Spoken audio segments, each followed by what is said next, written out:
오늘도 서로 말씀을 나눌 때에 하나님께서 우리 모두의 심령 가운데 생명의 은혜를 내리워 주시기를 축원합니다. 지난 시간을 간단히 더듬어 보면 성령이 이렇게 120문도에게 임했다고 말씀을 나눴어요. 그것은 성령이 임했다라고 하는 그 성령 강림의 사건은 하나님께서 우리에게 함께 살자라고 하는 프로포즈라고 말씀을 드렸습니다. 그러니까 여러분 속에 성령이 있어요? 제 속에 성령이 있어요? 하나님께서 우리에게 성령을 보내신 것은 우주 만물을 창조하신 하나님께서 난 너와 살고 싶다. 너와 한 생을 함께 하고 싶다. 이런 의미라고 말씀을 드렸습니다. 사랑하는 사람이 함께 살자고 프로포즈 할 때 그거보다 더 기분 좋은 것 또한 있을까요? 마찬가지로 하나님께서 우리에게 프로포즈 한 거예요. 난 너와 함께 살고 싶다. 성령이 여러분 속에 있다고 하는 것은 제 속에 있다라고 하는 것은 그런 의미입니다. 그럼 이제 오늘은 그 하나님의 프로포즈인 성령이 어떤 이렇게 모양 또는 어떤 특징, 어떤 성격을 가지고 있느냐, 이제 그 측면에서 서로 말씀을 나누고자 합니다. 그러니까 성령의 성격이 뭘까? 우리가 이제 성령이 저와 함께 계시고 여러분과 함께 계신다라고 한다면 우리가 성령의 성격, 또 성령의 성격과 맞춰 나갈 때에 그것이 아름다운 삶이지 않겠어요? 하나님께서 저에게 맞추는 것이 아니라 정답은 우리가 하나님께 맞추는 거죠. 신앙생활 한다라고 하는 의미가, 신앙이 좋다라고 하는 의미가 예배 잘 드리는 거, 또 기도 생활 열심히 하는 거, 말씀 열심히 읽는 거 포함되겠지만 가만히 생각해 보면 그거보다 더 중요한 거는 뭐냐면 하나님의 속성에 우리를 갖다 맞추는 거예요. 그래서 성령의 속성이 뭔가를 우리가 깨닫고 그 성령에 맞추어 나갈 때 우리의 삶은 하나님 앞에서 더 풍성한 삶을 이룰 수가 있게 된다고 하는 말씀입니다. 자, 이제 오늘 1절부터 4절까지 읽었습니다. 여기에 보면 성령에 대한, 성령이 이렇게 120문도에게 임하는 사건 속에서 성령을 묘사하는 부분들이 나오고 있어요. 하나하나 우리가 한번 보도록 하시죠. 먼저 2절에 보면은 성령이 어떻게 임하냐면은 호련히 그랬어요. 호련히. 호련히 성령이 임하는 거예요. 호련히 우리 잘 안 쓰는 말이죠. 이 말은 갑작스럽게입니다. 갑작스럽게. 더 순한 말은 절지에. 이건 좀 어감이 좀 이상하죠? 절지에. 근데 이게 어감이 이상하긴 한데 정식적으로 쓰는 말들이더라고요. 그러니까 성령은 갑작스럽게 임한다고 하는 것입니다. 성령의 특징이에요. 성령의 특징. 자, 이 호련히 갑자기 성령이 임한다라고 하는 이 의미가 성경은 왜 말씀을 하시는 걸까 하면은요. 하나님의 예정과 하나님의 섭리 속에서 예측 불허 시간이라는 뜻입니다. 그러니까 하나님의 섭리와 하나님의 예정을 우리가 사실은 알 수 없는 거잖아요. 그러니까 성령은 하나님의 예정과 하나님의 섭리 속에서 우리가 알 수 없는 예측 불가의 시간에 내린다고 하는 겁니다. 성령이. 그러니까 알 수 없는 시간 속에 존재하신 분이 성령이에요. 그러니까 어떤 책에 보니까 인생은 왜 재밌냐? 알 수 없으니까 재밌대요. 인생을 알 수 없으면 재미가 없대요. 우리 그러잖아요.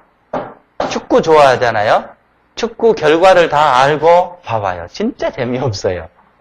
진짜 재미없어요. 그런데 결과를 모르고 보면 너무너무 재밌잖아요. 인생이 그런다라고 하는 거예요. 알 수 없으니까 재밌답니다. 내일 뭔 일이 해결될 줄 알면 오늘 아웅다웅 할 사람이 어디가 있겠어요? 마찬가지지 않겠습니까? 그러니까 성령은 알 수 없는 시간 임하는 거예요. 그러니까는 우리가요, 이 알 수 없는 임하는 성령 앞에 하나님의 시간표, 하나님의 역사는 우리와 다를 수 있다라고 하는 걸 늘 기억하면서 살아야 돼요. 그 전에 한번 말씀을 드렸죠. 성경에는요, 시간을 얘기할 때 아주 확실히 구별해서 시간 개념을 쓰고 있어요. 시간을.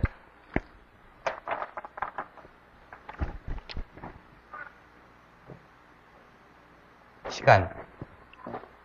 우리 성경을 보면 그냥 뭐 시간에 관한 것을 우리는 그냥 일반적으로 나가는데 성경은 시간을 얘기할 때 확실하게 구별을 해요.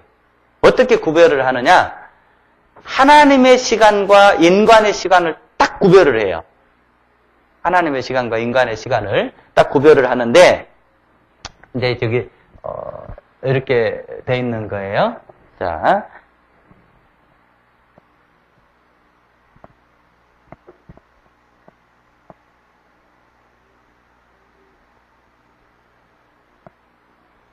이게 지금 헬라어입니다. 이걸 크로노스라고 그러고 이걸 카이로스라고 그래요. 이 크로노스는 우리가 쓰는 이 세상의 시간이에요. 요거는 카이로스라고 하는 것은 그 하나님의 시간이에요. 그러니까는 이거는 세상 시간입니다. 세상 시간. 요거는 하나님 시간이에요. 하나님 시간, 세상 시간이에요.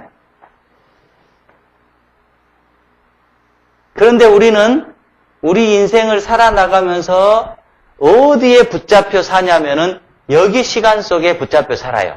우리가. 그런데 성경을 가만히 읽어보면요. 예수님은 여기 시간에 붙잡히질 않아요. 언제나 여기 시간에 붙잡혀서 당신의 삶을 사셔요. 그러니까 요거는 우리 시간표예요. 우리 시간표. 요거는 하나님 시간표입니다. 그러니까 원래 성령은 이 시간과는 상관이 없는 거예요. 세상적인 시간과는 상관이 없어요. 세상적인 시간에 의해서 성령은 움직여지질 않는 거예요. 별안간, 호련히 임했다라고 하는 것은 이 인간이 알 수 없는 하나님의 시간대에 임했다라고 하는 말씀입니다. 그런데 우리는 하나님을 믿으면서 하나님을 믿는다라고 한다면은 이 시간의 차원에 본다면은 이 세상의 시간에 붙들려 사는 사람들이 하나님의 시간 속으로 자꾸 자기의 인생을 연결을 해줘야 되는데 그렇지 못하는 경우가 참 많이 있어요. 그러니까는 오늘 이 성령이 변한간 임했다라고 하는 것은 하나님의 시간 속에서 임했다라고 하는 뜻이고 이 하나님의 시간 속에서 임했다라고 하는 것을 우리의 삶에 어떻게 적용을 하면서 살아가야 될 것인가? 그거는 여러분과 저의 인생 시간표가 있어요. 우리가 원하는 인생 시간표가 있어요. 그런데 하나님은 우리에게 원하시는 하나님의 시간표가 있다라고 하는 거예요. 하나님의 시간표가. 네. 그래서 우리가 우리 인생 시간표, 이 크로노스라고 하는 시간에 붙들려 살면 우리 인생은 진짜 고달퍼요. 고달플 수밖에 없어요. 왜? 우리 계획대로 인생이 되어집니까? 안 되어집니까? 안 되는 게 인생이잖아요. 예. 그럼 우리가 신앙을 믿고 생사화복을 주관하신 하나님, 우주 만물을 주관하신 하나님, 이 말 속에는 구체적으로 얘기하면 제 인생도 하나님께서 붙잡고 하나님께서 운행하십니다. 그 신앙 고백이 들어있는 거예요. 그렇잖아요? 네. 그렇다라고 한다면 우리 시간표들에 우리 인생이 안 움직여진다는 걸 알고 있는 거예요. 그럼에도 불구하고 우리는 어떻게 하느냐? 내 시간표를 딱 정해놓고 이대로 안 될 때 짜증나고 불평하고 스트레스 받고 이렇게 되지는 거예요. 그래서 여러분과 제가 신앙이 깊다, 신앙이 좋다라고 하는 것은 우리 인생의 시간표에 되도록이면은 덜 매달리고 하나님 인생 시간표에 더 많이 매어 달린 것, 이것이 믿음이 좋다라고 하는 거예요. 그래서 여러분, 우리가요, 맡긴다, 우리 하나님께 맡긴다, 이 말이 무슨 뜻이냐면은 하나님 시간표를 바라보면서 기다린다라고 하는 뜻입니다. 맡긴다는 뜻이 내가 아무것도 안 하고 그냥 놔둬버린다, 포기한다, 단념한다, 이런 뜻이 아니라 내 인생이 결국 내 시간표대로 움직여지는 것이 아니라 하나님의 시간표대로 움직여진다라는 것을 알기 때문에 하나님의 시간표를 바라보면서 나는 기다린다, 이런 뜻이에요. 그래서 여러분, 일이 꼬일 때, 특별히 잘 될 때는 우리가 상관이 없겠습니다만은 안 되고 꼬이고 이럴 때 꼭 기억해야 될 것이 있어요. 아, 인생은 하나님의 시간표가 있다.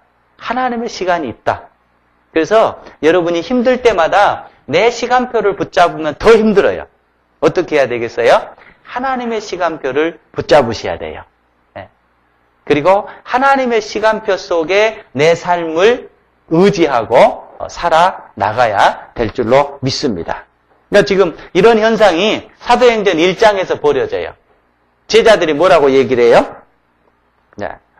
이때가 이스라엘 나라가 회복될 때입니까? 라고 물어보니까 예수님께서 뭐라고 말씀하세요? 때와 기한은 아버지의 권한 속에 두었으니 너희의 알 바가 아니요. 그러니까 지금 이 사람들은 이스라엘 12제자를 비롯해서 그때 당시의 사람들은 이걸 묻는 거예요. 이걸.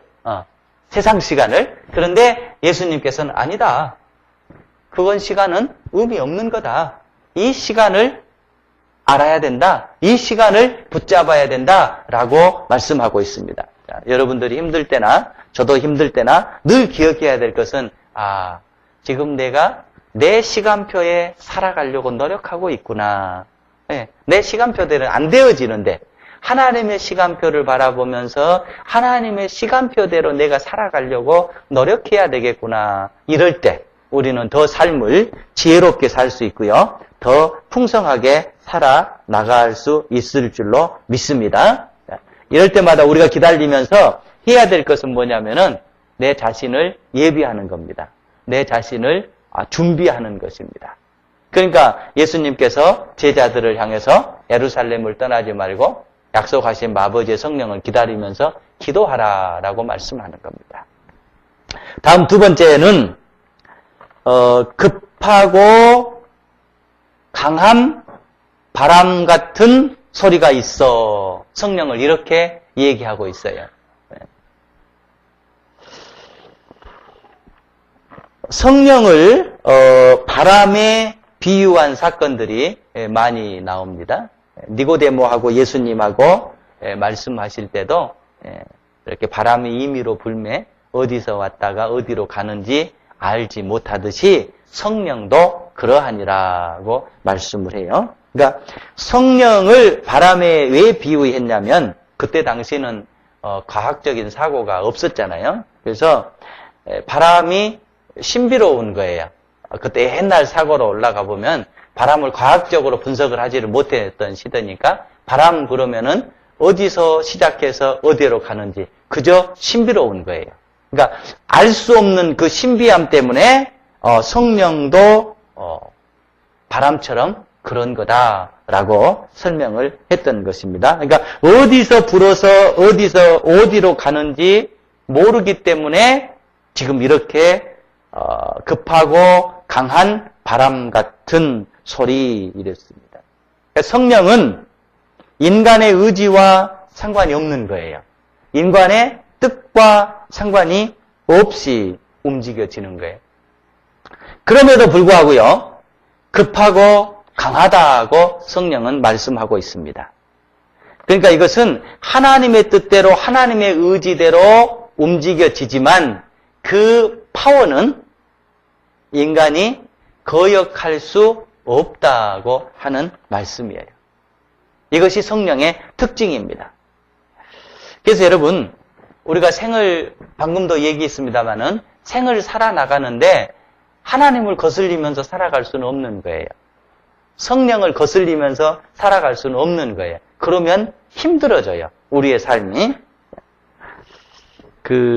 언젠가 그걸 느꼈는데요. 요새 이렇게 다리를 만들 때요. 이렇게 도로가에 다리를 만들 때 여러분 한번 유심히 보세요. 현재 다리들을 만드는 거는 대체적으로 다 도로보다 높아요. 다리의 높이하고 도로의 높이가 딱 이렇게 맞으면 얼마나 좋겠어요? 그런데 그렇게 하질 않아요. 도로는 여가 있고 다리는 대체적으로 더 올라가 있어요. 그래 왜 그럴까 물어봤더니 지금은 옛날처럼 비가 내리면 조금만 내리는 시대가 아니래요. 엄청 많이 내리는 시대래요. 그러니까는 앞으로 20년, 30년을 내다보고 다리를 세워야 되니까 도로하고 같이 맞춰놓으면 많이 내리는 비를 감당할 수가 없다라고 하는 거예요. 그래서 지금은 다리를 만들 때 도로가 있으면 도로보다 훨씬 더 높게 다리를 만들어요. 우리 동네 가는 데도 지금 그렇게 돼 있어요. 그러니까 시대에 맞추는 거예요. 이게 지혜이듯이 성령이 여러분의 삶을 주관하십니다. 그리고 제 삶을 주관하십니다. 그러면 요새 시대가 비가 많이 오는 시대니까 다리를 높게 만들어서 소화해 나가듯이 성령에 순응하는 삶을 우리가 살아나갈 때 그것이 바로 지혜로운 삶이라고 하는 말씀입니다. 그러니까 사도행전을 보면 오늘 본문 이하에 이렇게 제자들의 삶을 보면 모두의 삶이 어떤 삶이냐면은 성령의 의지에서 성령에 붙들려서 성령에 순응하는 그런 삶을 살아나가고 있습니다. 성령이 임하는 것은 그런 거예요. 여러분의 삶이, 제 삶이 성령에 붙들려져서 성령에 순응하는 그런 삶을 살아나가야 함을 우리에게 말씀하고 있습니다. 다음 다시 또 성경에 돌아가 보십시다. 그 다음 나온 게 뭐냐면 3절 말씀에 보면은요.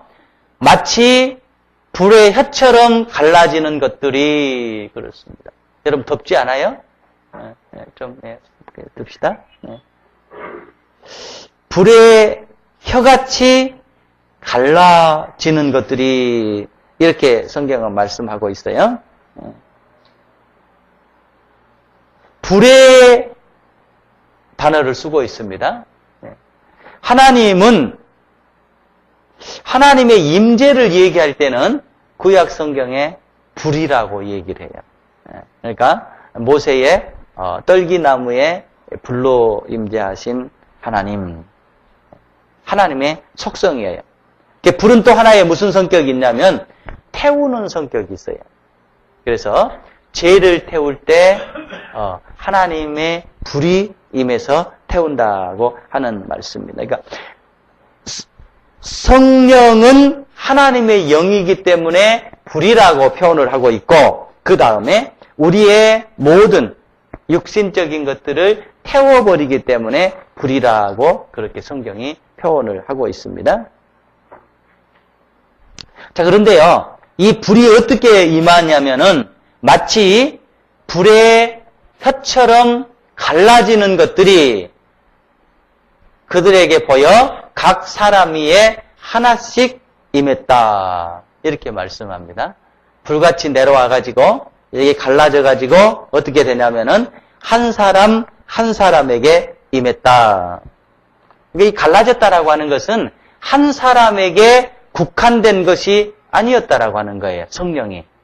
어느 한 사람에게 국한된 것이 아니고 어떻게 됐냐면은 모두에게 임했다. 그러니까 우리가 한번 상상을 해보십시다. 이게 맞는가 모르겠어요. 이게 지금 성령이라고 하는 불처럼 이렇게 내려와가지고 이게 다 갈라지면서 이렇게 돼가지고 임했다라고 하는 거예요. 한 사람 한 사람, 12사람, 120문더가 있었으니까 이렇게 쫙 나눠지면서 임했다라고 얘기를 하는 거예요. 하나님의 영이 내려와서 모든 사람에게 갈라져서 임했다고 하는 이 말은 어떤 의미가 있을까? 여러분 어떤 의미가 있겠어요? 이거는 하나님의 영이 각자에게 나누어진다라고 하는 의미입니다. 하나님의 영이. 그러니까 하나님은 나누시기를 좋아한다는 뜻이에요. 나누시기를. 하나님의 영이 내려와서 어떤 특정한 한 사람에게 내려오는 것은 구약의 성격이에요. 그런데 신약에서는 하나님의 영이 내려와서 어느 특정한 한두 사람에게 임하는 것이 아니라 모든 사람에게 나누어 임했다. 이것은 오늘 현대를 살아가는 저와 여러분이 아주 깊이 생각해야 될 문제예요. 하나님의 영이 내려와서 왜 각자에게 다 나누어졌을까? 이것은 저와 여러분이 이 땅을 살아나가면서 우리가 뭐가 됐든 간에 서로 나누시기를 바라는 하나님의 속성이 들어있어요. 그러니까 하나님의 사랑도 우리가 서로 나눠야 돼요. 그리고 남을 도와주는 마음도 우리가 서로 나눠야 돼요.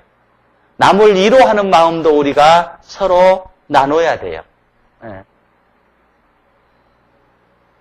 하나님의 복음을 또 서로 나눠야 돼요. 서로 나누는 그런 삶을 살아나가야 돼요. 여러분, 우리가 늘 속상한 것은 뭐냐면, 이기적인 사람들을 만날 때, 여러분 속상하지 않아요? 왜 사람이 저 모양이냐? 왜 저러느냐? 그러니까 우리가 손해보기를 좋아하는 사람이 어디가 있어요? 다 가급적이면 손해를 안 보고, 내가 조금 더 갖고, 이런 자세 속에 살아나가는데, 분명한 건 우리가요, 조금 손해보려고 하는 마음을 갖고 살아나가는 것이 좋을 듯해요. 여러분, 여러분의 삶을 살면서 저도 군자의 그런 것들을 많이 느껴요. 우리가 조금만 너무 막 가지려고 하지 말고 조금만 손해보려고 하고 조금만 양보하면 피차간에 상처를 안 받고 조금 더 아름다운 삶을 살아갈 수가 있을 텐데, 그런데 이걸 다 가져버리려고 하니까 이게 참 문제가 되고 있잖아요. 저는 여러분은 어떻게 느껴요? 요새 세상을 보면서 저는 참 마음 아픈 것이 그 세월호 그 사건 때문에 단식하는 그 부모님들을 보면서 정말 울고 싶더라고요. 여러분들도 아마 그럴 거예요. 얼마나 귀해요, 자녀들이. 얼마나 소중해요. 그런데 바다에서 졸지에 그렇게 목숨을 잃었어요. 그러면 그 내면에, 그 뒷면에 뭐가 있는지 우리는 잘 모르겠습니다만, 그 부모님들이 그렇게 눈물로, 고통으로, 단식으로 왜 아이들이 죽었는가 원인을 밝혀달라고 하면 그거 좀 정치하는 분들이 좀 밝혀줘야 되는 거 아니에요? 그러니까 그 내면은 가진 자들이 딱 쥐고 있는 거예요. 분명한 건. 그 가진 자가 누군지는 모르겠지만 아무튼 있는 자들이 딱 쥐고 안 놔주는 거예요. 안 놔주는 거예요. 그러니까는 없는 자들이 그 고통, 그 아픔 이렇게 있는 거지 않겠어요? 근데 문제는 우리가 그것을 해결해 줄 수 있는 힘이 없다라고 하는 거예요. 정말로 저는 순진한 생각에 그래요. 대통령이 정말로 나서가지고 말만 할 것이 아니라 이거 해결해 줘라. 이거 좀 풀어줘라. 하면은 얼마나 좋을까. 그들의 고통이 얼마나 힘들까. 여러분이 그런 형편이라고 해봐요. 제가 그런 형편이라고 해봐요. 이거는 말로 다 할 수 없는 것 아닙니까? 예. 근데 그런 문제들이 있어요. 그래서 문제는 우리가 그들에게 또 손가락질 할 수 있는 형편도 아니잖아요. 우리의 삶의 자리 속에서, 여러분의 삶의 자리 속에서 서로가 서로를 살면서 조금은 양보하고, 예, 서로 갈등이 있을 때 조금은 내가 손해를 보고 이런 삶을 살아나간다라고 한다면 적어도 우리의 삶은, 우리의 세상은 조금은 더 밝은 세상, 조금은 더 아름다운 세상이 되지 않을까 싶어요. 그래서 여러분들이 혹시라도 갈등을 겪고 또 힘든 일이 있고 그럴 때마다 하나님께서는 성령 자체가 내려와서 나뉘었다라고 생각하면서 조금은 나뉘고 조금은 서로 함께하는 삶을 늘 살 수 있는 저와 여러분이 되시기를 축복합니다. 이제 마지막 하나만 더 보십시다. 이렇게 성령이 갑자기 나타났어요. 급하고 강한 바람처럼 나타났어요. 그리고 불의 혀처럼 갈라져서 임해졌어요. 그런데 그 임하는 시기가 어떨 때 임했느냐? 그 시기를 보면은요, 2절에서 우리가 찾아볼 수 있어요. 호련히 하늘로부터 급하고 강한 바람 같은 소리가 있어 그들의 온 집에 가득하며. 그리고요, 여기에 보면은 그들이 앉은 온 집에 이랬잖아요. 앉은 온 집에. 이들이 앉아있을 때 임했다라고 하는 거예요. 앉아있을 때. 그러면 이들이 앉아서 뭐 했을까? 이 앉아있었다라고 하는 것이 뭐냐면은 이스라엘 백성들에게는 굉장히 의미가 있는 거예요. 예. 서 있었다라고 하는데 또 의미가 달라요. 예수님께서는 말씀을 증거하실 때 대체적으로 서셨어요. 제자들과도 같이 앉아있다가 말씀을 선포하실 때는 서셨던 모습이에요. 그러니까 서셨다라고 하는 것은 하나님의 말씀을 증거하고 전달한다라고 하는 의미가 있고요. 여기에 앉았다라고 하는 것은 반대의 의미가 있어요. 하나님의 말씀을 듣기 위한 자세고 하나님의 말씀 앞에 기도하는 자세를 이스라엘의 성경은 앉았다라고 표현을 하는 거예요. 그래서 앉음이라고 하는 것은 말씀을 듣거나 기도하는 자세입니다. 그러니까 성경은 하나님의 말씀을 듣고 하나님의 말씀을 배우고 하는 기도하는 자세와 듣는 자세 속에 성령이 임했다고 성경은 말씀하고 있습니다. 그래서요, 우리가 여기서 생각해야 될 것은 뭐냐면 성령은 말씀을 떠나서 기도를 떠나서는 성립되어질 수가 없는 거예요. 예. 요새 우리가 늘 이단에 참 이렇게 어려움을 당하고 있잖아요.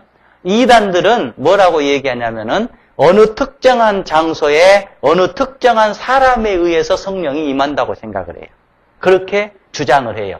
그러니까 소위 그 이단 교주들을 통해서 성령은 임하는 것이고 어느 특정한 장소에 의해서 성령은 임하는 것이고 이렇게 얘기를 해요.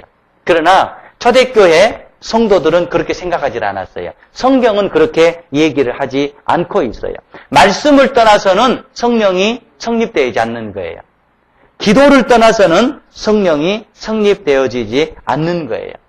그래서 여러분, 말씀과 기도가 초대교회의 생명이었어요. 우리가 늘 초대교회로 돌아갑시다 라고 할 때 우리가 꼭 기억해야 될 것은 우리가 말씀으로 돌아가야 됩니다. 우리가 기도로 돌아가야 됩니다. 이런 의미예요. 실제적으로 유대인들은 하루에 3번씩 딱 정해진 기도 시간이 있었어요. 그럼 그들은 기도만 하느냐? 그렇지 않아요. 딱 말씀을 붙잡고 기도해요. 그러니까 말씀이 곧 기도고 기도가 곧 말씀임을 이스라엘 백성들은 실천을 했다고 하는 거예요. 다니엘서 6장에 보면 이런 말씀이 나와요. 다니엘이 그 조서에 왕의 도장이 찍힌 것을 알고도 자기 집에 돌아가서는 윗방에 올라가 예루살렘으로 향한 창문을 열고 전에 하던 대로 하루에 3번씩 무릎을 꿇고 기도하며 하루에 3번씩 무릎 꿇고 기도했다. 그랬어요. 사도행전 3장 1절에 보면 제9시 기도 시간에 베드로와 요한이 성전에 올라갈 때 여기에 보면 제9시 기도 시간이 있어요. 그때 당시에 이스라엘 백성들은 3시, 6시, 9시 이렇게 3번 정기적으로 하나님 앞에 기도하는 시간을 갖고 있었어요. 그런데 이게 초대교회 때는 잘 지켜지다가 중세로 들어오면서 이 아름다운 신앙의 모습들이 점점점 쇠퇴하고 있어요. 물론 지금 우리는 딱 정해놓고 기도하는 그런 거는 아니죠. 무시로 기도하고 시도 때도 없이 기도하는 건 맞는 것입니다만은 정기적으로 규칙적으로 기도의 시간을 정해놓고 기도하는 것 굉장히 아름다운 것입니다. 그래서 여러분이나 저나 우리의 삶의 스타일이 각각 다르기 때문에 어느 시간이 가장 좋은 시간입니다 라고 말할 수는 없겠지요. 그러나 우리 각자에게 딱 정해진 기도 시간은 있는 것이 우리의 삶에 굉장히 좋습니다. 하루를 시작할 때 그 시간이 어떤 시간이든지 하나님 앞에 기도하고 말씀 본 시간 있으면 좋겠죠. 하루를 마무리하면서 하나님 앞에 기도하고 말씀 보는 시간 있으면 좋겠죠. 그래서 여러분의 인생이나 저의 인생이 기도 인생 그리고 말씀 인생 이렇게 살아나간다라고 한다면 우리는 성령과 굉장히 이렇게 밀접하고 아름다운 삶을 살아나갈 수가 있음을 성경은 말씀합니다. 그래서 오늘 말씀을 요약한다라고 한다면 성령은 여러분들에게 프로포즈 하셨어요. 저에게 프로포즈 하셨어요. 그러면 우리가 그 프로포즈를 받아들이는 거예요. 그러면 이제 같이 살아나간다라고 하는 차원에서 어떻게 해야 되느냐? 성령에 우리를 맞춰야 되는 거예요. 그래서 늘 우리는 성령과 함께하고 성령에 순응하고 성령을 따라가고 성령과 함께 살아나가는 그런 삶이 있어야 되는데 그에 대한 구체적인 것은 늘 말씀을 붙잡고 늘 기도의 삶을 살 때 이 삶이 성령과 함께하는 삶이었어요. 그래서 초대교회 성도들은 보면은 말씀 기도밖에 없었어요.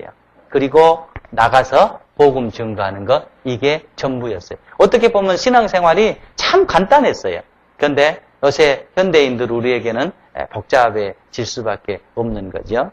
자, 오늘 말씀을 통해서 여러분의 인생이 저의 인생이 성령과 함께하는 기도 시간 되시고 말씀 붙잡고 살아가는 시간 되시기를 축복합니다.